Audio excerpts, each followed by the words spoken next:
बच्चों, पिछले वीडियो में अपन ने विकास के बारे में जाना था। अपन ने ये जाना था कि विकास की क्या कीमत समाज को चुकानी पड़ी है और विकास की क्या कीमत पर्यावरण को चुकानी पड़ी है।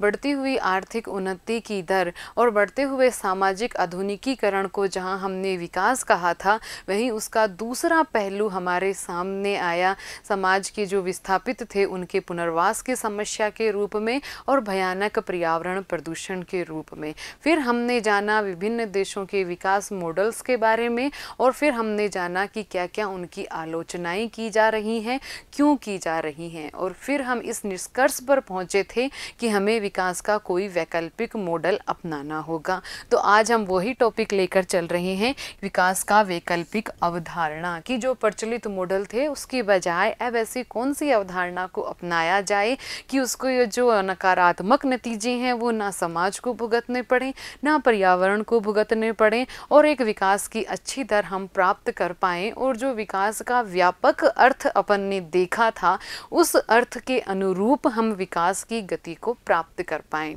तो चलिए चलते हैं विकास की वैकल्पिक अवधारणा की तरफ। उससे पहले लेते हैं अपन एक उदाहरण।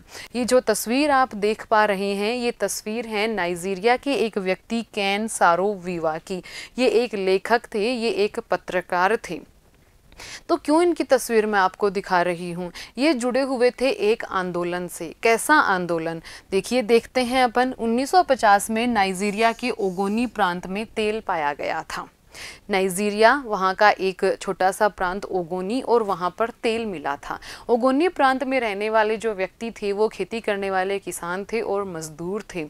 एक अचानक से कहें कि उनकी किस्मत पलट गई है ना।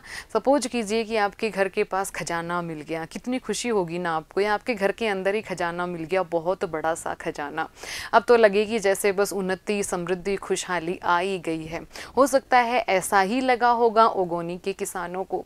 लेकिन हुआ क्या, हुआ ये कि उनको अपने खेतों से बेघर होना पड़ा, उन्हें अपने घरों से बेघर होना पड़ा। लेकिन जो तेल निकला था उसका पूरा पूरा फायदा राजनीतिज्ञों ने और बड़ी बड़ी तेल कंपनियों ने, उद्योगपतियों ने उठाया और बेघर हुए नाइजीरिया के वो गरीब किसान। खेत छीना उनका, उन नाइजीरिया के गरीब किसानों का, उन्हें कुछ नहीं मिला। अब फिर सपोज कीजिए आपके घर में खजाना मिला था, बड़ी बड़ी अच्छी खुशी हुई थी, आपको बहुत बड़ी खुशी हुई थी, दिखी रही थी समृद्धि, माता लक्ष्मी साक्षात जैसे आपको लग रहा था कि प्रवेश कर रही है आपके घर के अंदर, और आपका घर तोड़ दिया गया, खजाना लोग ले गए निकाल के और आप बैठे रह गए ठन ठन गोपाल।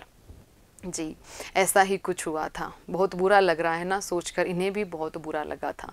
तब केन सारो-विवा सामने आए थे और केन सारो-विवा ने आंदोलन शुरू किया था जिसका नाम था movement for survival of Ogoni people, यानी कि ओगोनी लोगों के अस्तित्व का आंदोलन।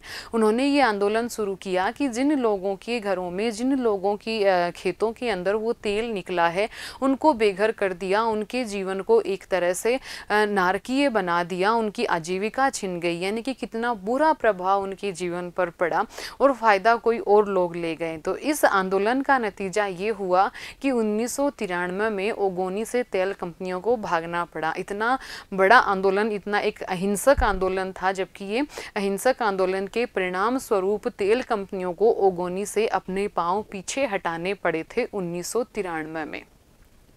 लेकिन यही कहानी का अंत नहीं होता है। तेल कंपनियों के जो हटाए गए बड़े बड़े मालिक थे, बड़े बड़े रसूखदार थे, वो ऐसे ही मानने वाले नहीं थे। इस बात का बदला लेने के लिए सारो-विवा को हत्या के एक झूठे मामले में फंसाकर नाइजीरिया के सैनिक शासन ने उनको फांसी की सजा सुना दी। उनके इस तरह फांसी की सजा सुनाने को लेकर संपूर्ण विश्व भर में विरोध हुआ। जो मानवाधिकार संगठन है उन्होंने आंदोलन किए और विश्व के हर कोने से सारो-विवा को रिहा करने की मांगी उठने लगी, क्योंकि हर कोई जानता था कि उन्हें झूठे मामले में फंसाया जा रहा है उस आंदोलन का बदला लेने के लिए। लेकिन क्या किया वहाँ की सरकार ने? वहाँ की सरकार ने इन सभी मांगों को, इन सभी दावों को दरकिनार करते हुए, सभी मानवाधिकार संगठनों की मांगों को नज़रअंदाज करते हुए 1995 में विवा को फांसी पर चढ़ा दिया। यानी कि आपके ही घर में जो खजाना निकला था उसको आपसे लूट लिया गया और जब आपने उसकी मांग की तो आपको झूठे मुकदमे में फंसाकर सजा दे दी गई। तो यहाँ क्या मांग उठनी चाहिए, फिर क्या ऐसा होना चाहिए, यानी कि उद्योग बने, तेल निकला, विकास किसका हुआ, फायदा किसको मिला, और जो वंचित वर्ग है, जैसे कि अपन ने पहले भी बात की थी कि बड़े बड़े बांध बन रहे हैं, 248 गांव, पूरे 10 लाख लोगों को आपने यूं निकाल दिया। जब वो मांग कर रहे हैं तो कितना उनकी मांगों को सुना गया, कितनी उनकी समस्याओं को देखा गया, कितना उनके बारे में विचार किया गया। अब ये विकास की वैकल्पिक अवधारणा ये बात लेकर आई है कि विकास का मतलब सिर्फ आर्थिक उन्नति नहीं, सिर्फ औद्योगिकरण नहीं, हर एक वंचित वर्ग, हर एक गरीब तबके का विकास है। अगर विकास के नाम पर जो ओगोनी प्रांत में हुआ इस तरह की घटनाएं हो रही हैं तो हम उसको कतई विकास नहीं कह सकते। तो फिर ये विकास वैकल्पिक अवधारणा है वो कुछ दावों की मांग करती है। तो सबसे पहले अपन पूर्व मॉडल के बारे में पढ़ लेते हैं कि पूर्व मॉडल में ऐसी क्या कमियां रही थी जिसकी वजह से नई वैकल्पिक अवधारणा आई है, और वो नई वैकल्पिक अवधारणा क्या मांग कर रही है। देखिए, पूर्व मॉडल वैसे तो अपन पढ़ चुके हैं, लेकिन फिर एक बार अपन इसका दोहरान कर लेते हैं कि इससे पर्यावरण और समाज को कीमत चुकानी पड़ी और फायदों का वितरण असमान रूप से हुआ। मतलब फायदा जो पहले से समृद्धिशाली वर्ग था, फायदा जो एक विशेषाधिकार अपन कहें कि विशेष रूप से एक संबल प्राप्त वर्ग था, उसी को फायदा हुआ। अमीरों को और अधिक फायदा हुआ, लेकिन गरीब और अधिक गरीब हुआ। यानी कि फायदों का जो वितरण है वो हुआ असमान रूप से, किसी को कुछ नहीं मिला और किसी को बहुत सारा मिला।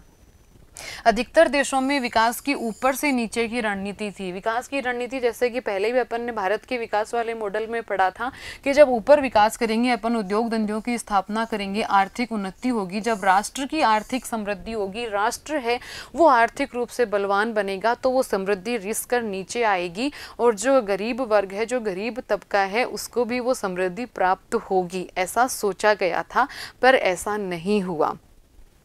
जो भी विकास की प्राथमिकताएं थी, रणनीतियां थी और परियोजनाएं थी, उन परियोजनाओं का निर्माण, उन रणनीतियों का निर्माण और उनका क्रियान्वयन, ये सारी की सारी बातों का निर्धारण किसने किया? राजनीतिज्ञों ने किया, नौकरशाहों ने किया। वो लोग जिनके ऊपर इन परियोजनाओं का प्रभाव पड़ना था, जिनसे वो सीधे तौर पर प्रभावित होने थे, उनका तनिक मात्र भी विचार नहीं किया गया, उनकी कोई राय नहीं जानी गई। जैसे कि अपन फिर उदाहरण ले लेते हैं सरदार सरोवर परियोजना का, कि वहां पर प्रभावित होने वाले कौन थे? वो 248 गांवों के लोग जिनको वहां से विस्थापित होना था। और प्रभावित होने वाले लोग कौन से थे? वो किसान जहां सिंचाई की सुविधा उपलब्ध होने वाली थी, वो लोग जहां उस परियोजना के पूरा होने पर पेयजल की सुविधा उपलब्ध होने वाली थी। तो जब इस परियोजना का निर्माण किया गया, जब इसके कार्यान्वयन का प्रक्रिया निर्धारित की गई, तो क्या वहां के लोगों को शामिल किया गया इस प्रक्रिया में, इस निर्णय में?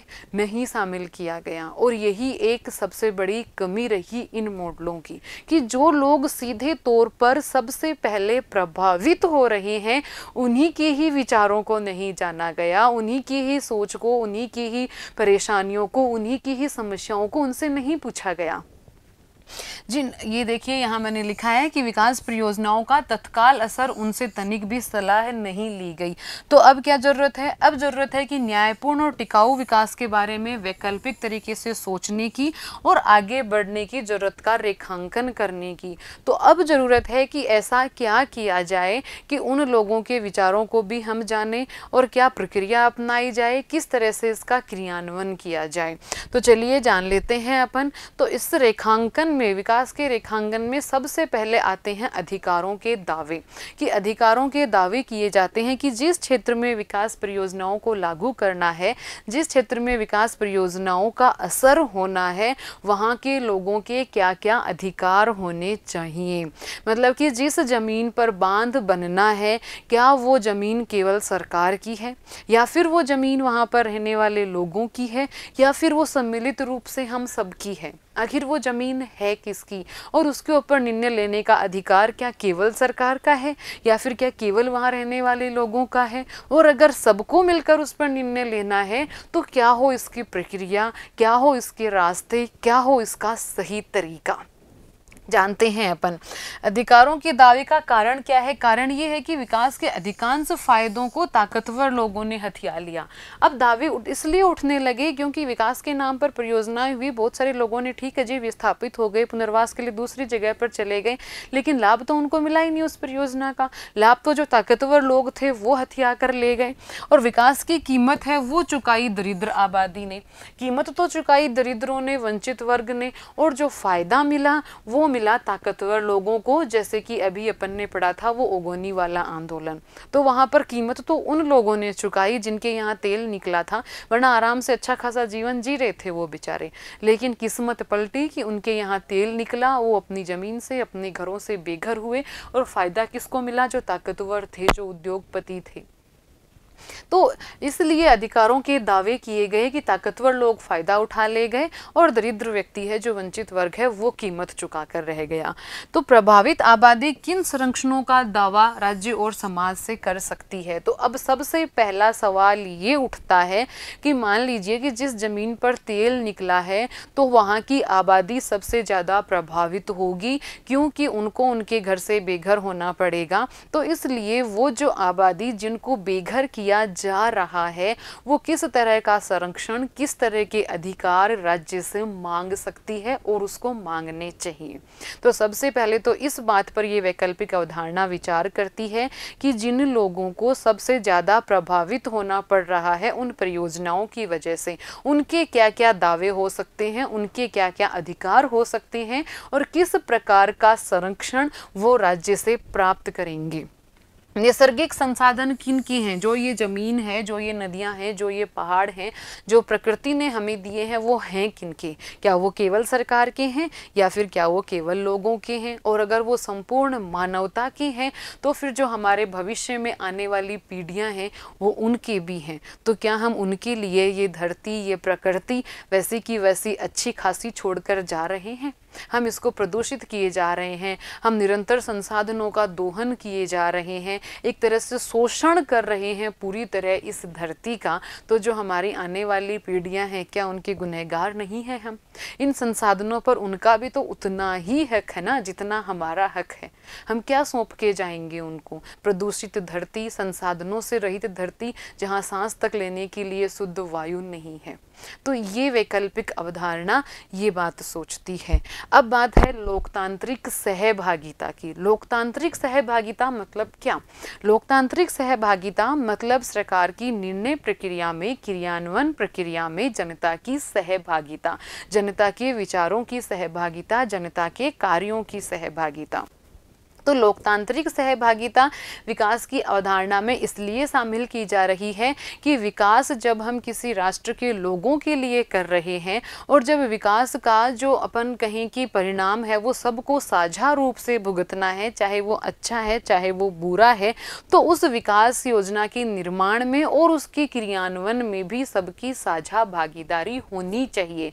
सभी लोगों को साझे रूप से उसमें शामिल करना चाहिए। देखते हैं अर्थ सबसे पहले तो नियम निर्माण और क्रियान्वयन में जनता की भागीदारी, और विकास योजनाएं बनाने में भी जनता की भागीदारी। ये तो हो गई लोकतांत्रिक सहभागिता। आवश्यकता क्या है? आवश्यकता है कि दूसरे चाहे अच्छी नीयत से ही आपके लिए कोई परियोजना क्यों ना बनाए, उनकी बहुत अच्छी नीयत है कि वो आपके लिए कोई कार्यक्रम या कोई परियोजना बना रहे हैं, वो चाहते हैं कि आपको उसका सर्वश्रेष्ठ लाभ मिले, लेकिन फिर भी उसमें आपका सर्वोत्तम हित होना और आपकी विशेष जरूरतों से अवगत होने की गुंजाइश कम ही होती है, क्योंकि केवल आप ही जानते हैं कि आपकी विशेष आवश्यकताएं क्या हैं, आपकी परेशानियां क्या हैं, आपकी दिक्कतें क्या हैं।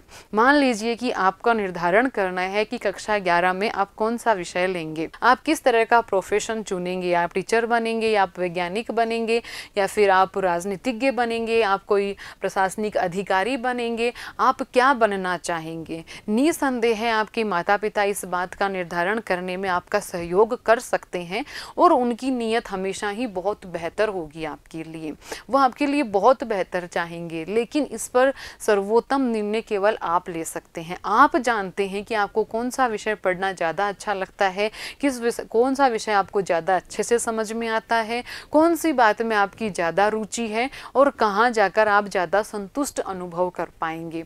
तो यही बात यहाँ पर है कि बनाने वाला व्यक्ति जब परियोजना बना रहा है वो बहुत अच्छी नीयत से बना रहा है, लेकिन हमारी विशेष आवश्यकताएं केवल हम जानते हैं।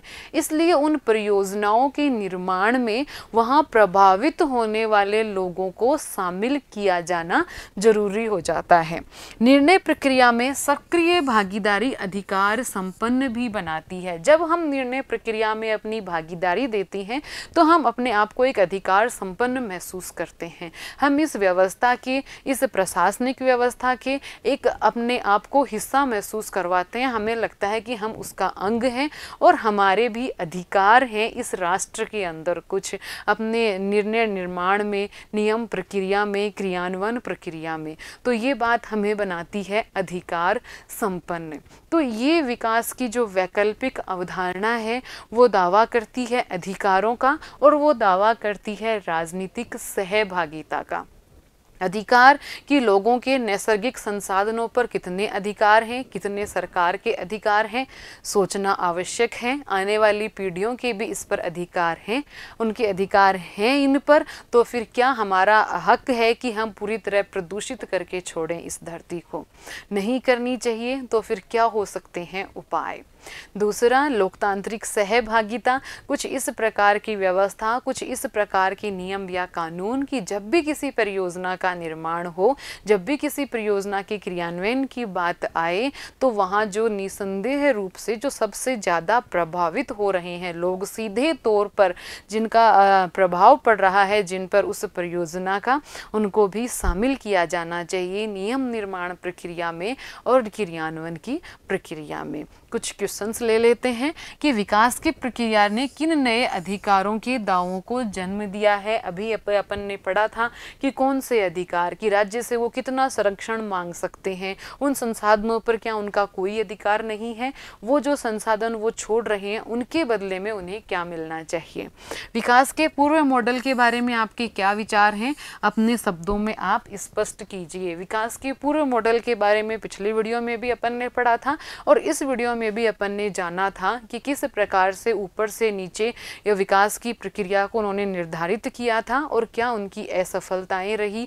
क्या हुआ ऐसा कि ताकतवर लोग हैं वो विकास का लाभ हथिया ले गए और वंचित वर्ग, दरिद्र वर्ग ने उसकी कीमत चुकाई। इन सब बातों को आपको सोचकर समझकर अपने शब्दों में लिखना है। धन्यवाद।